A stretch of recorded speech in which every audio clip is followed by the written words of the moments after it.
Take a breath. Feel your heart. Remember, you are whole. You are free. You are love.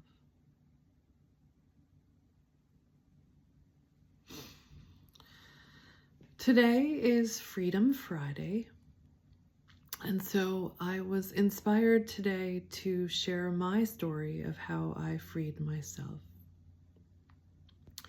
I am about to complete a course in and a certification as a spiritual life coach. And that process, that journey has taken me to, I feel like, the final stage of freeing myself. So I wrote a lot of it down because it was a lot, and it helped me to kind of integrate it. So this is what I would like to share with you in the hopes that it will inspire you to free yourself. Okay, so today I'm inspired to share how I freed myself from one of my deepest old relationship patterns, the pattern of sacrificing myself and my needs for others. From a very early age, I learned to help people, and that became my identity. If I could rescue or support others, then I felt worthy, even superior in some ways, because I thought I was strong enough to carry what they couldn't. But in doing that, I neglected myself. I abandoned my own needs. For years, I lived from that place, even in my marriage. I thought that love meant sacrifice. But one day I woke up, and as I was walking out the door to go to work and having a last-minute conversation with my husband at the time, I heard what I would call my spirit, and I know everybody has different names for these things, say, you thought if you did everything right, you would be loved. And that was quite a shock to me because it felt like it was coming from outside of myself. But it was awakening me to a truth that I had recognized that I had been avoiding for quite a while. And it was letting me know that I wasn't going to be able to avoid it anymore. And after that, I experienced a series of what some people would call synchronicities, but were basically signs telling me that I needed to end this marriage. And that rocked my world and turned it completely upside down because I had been experiencing more and more the disconnect between the love that I helped others create as a marriage and family therapist and the lack of love and presence that I was feeling in my own marriage. But I was a marriage and family therapist, and I had devoted 25 years and given everything I had to my marriage and my family. And that's what I thought anyway. And so how could I have given so much and done all of that and have it be for nothing? So I asked God, what is real? And the response that I got back, it felt like it was from this deep inner knowing, was your love is real. And that just like sent chills through my body, and I just started crying, and I just really felt that. And it inspired me to move forward in the process of divorce, which was the hardest thing that I could ever do because it meant hurting somebody else so that I could choose myself. That just felt like the worst possible thing for me. And I think that's often what awakenings are, facing your worst fear.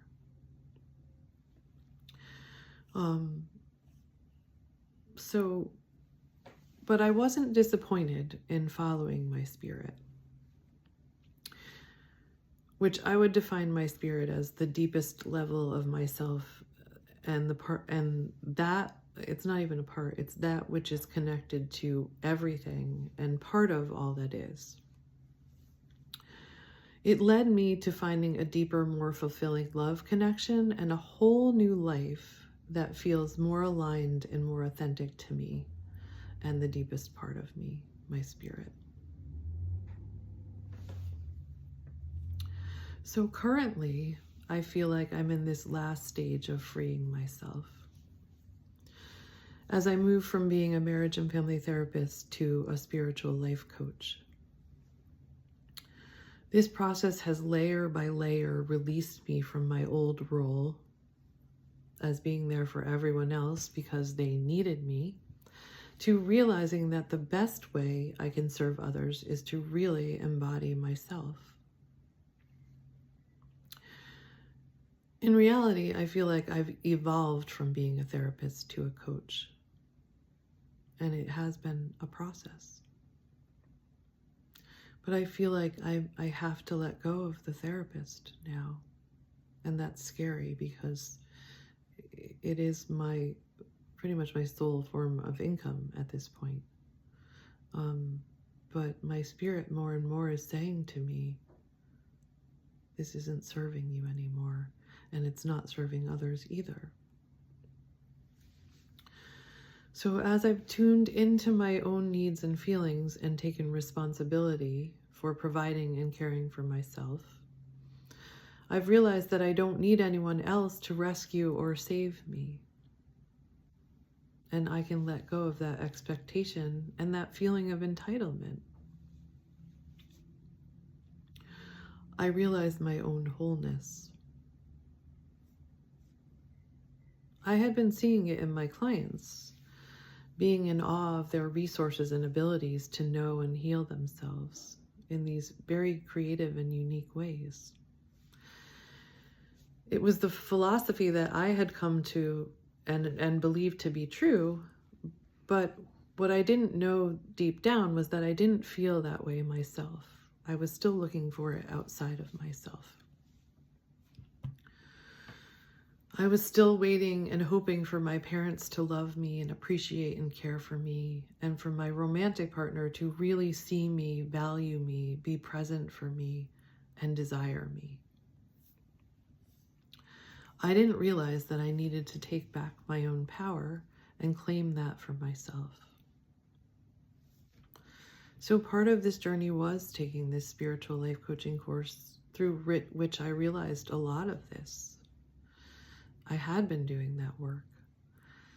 And I felt Spirit giving me permission and releasing me from this role that I had internalized as my purpose. I had been wrong. I didn't have to carry this heavy burden. I was enough just being my beautiful spirit, my beautiful self. Just being present and reflecting back all of the beauty I saw and experienced. I was the gift, and finally I was receiving that, and giving and receiving were one, just as A Course in Miracles says. It is a gift to know that we are free to be wholly and fully ourselves. I've realized that being a therapist was about helping people. This is for me, I've realized. It's not true for all therapists. I've realized that being a therapist was about helping people manage their pain, but coaching for me is about awakening people to their power. Therapy often kept me in the role of helper, but coaching allows me to walk beside my clients as they reconnect with their spirit and align with their higher self. It's not about me rescuing them. It's about me living in alignment with my own freedom and modeling what it looks like to come home to yourself, to be in your body, to be in your spirit. To be in your body is to be in your spirit. But often we're up in our heads, freaking out and comparing ourselves to others.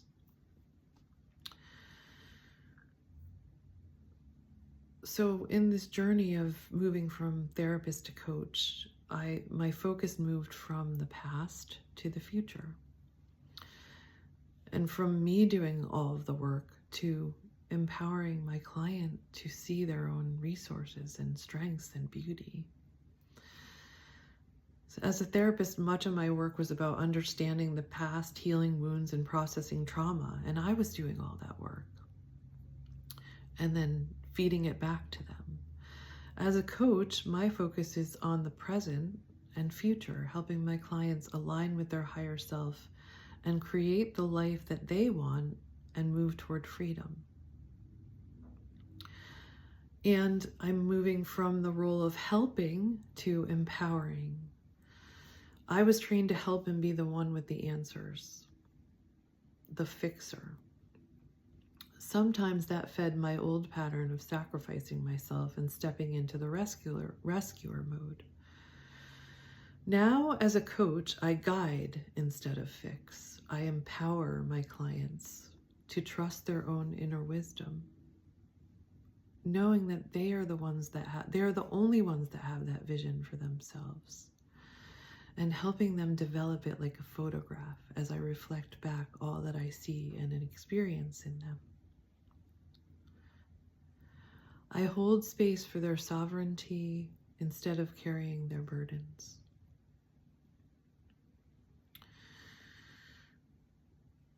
And therapy often for me felt like it stayed on the human self level, emotions, behaviors, and relationships, whereas coaching allows me to integrate spirit.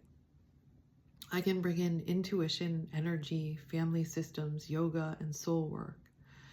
It's about wholeness, not just healing what's broken, but actually remembering that the larger part of you, your spirit, was never broken and is still with you, holding you, reflecting to you. And I think we can sometimes, I believe that we can only do that in relationship with other. We can only see ourselves through others. And if we are in our highest self, we're reflecting back the highest self of the other person. We are reflecting that back to them. As a therapist, I worked within a strict structure, rules, and systems, which really limited how I showed up, or I felt that it did. Not every therapist feels this way.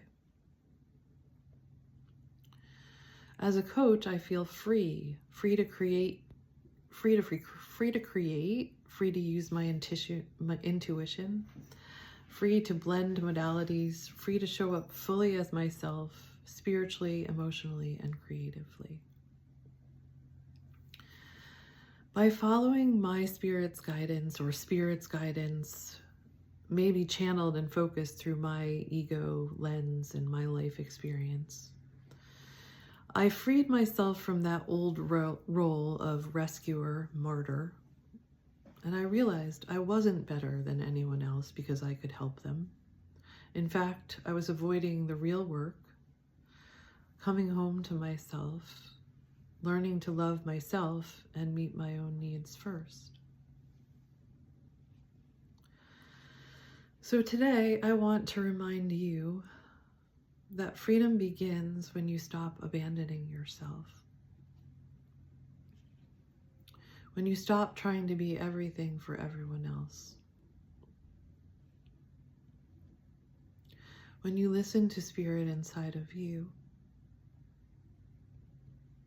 and you follow that guidance that brings you home, that brings you back to you, that aligns you with your highest self, and that self is the one that holds your purpose. It holds your freedom, it holds your fun, it holds your creativity. And even when it feels like the worst thing is happening to you, sometimes that is your awakening. It's you facing that old idea of who you were, so that you can really open up to who you really are.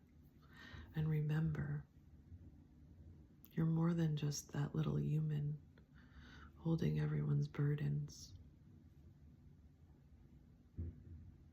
You are a beautiful soul, connected to everything. And all of your life experiences had a purpose. And your spirit can help you see it.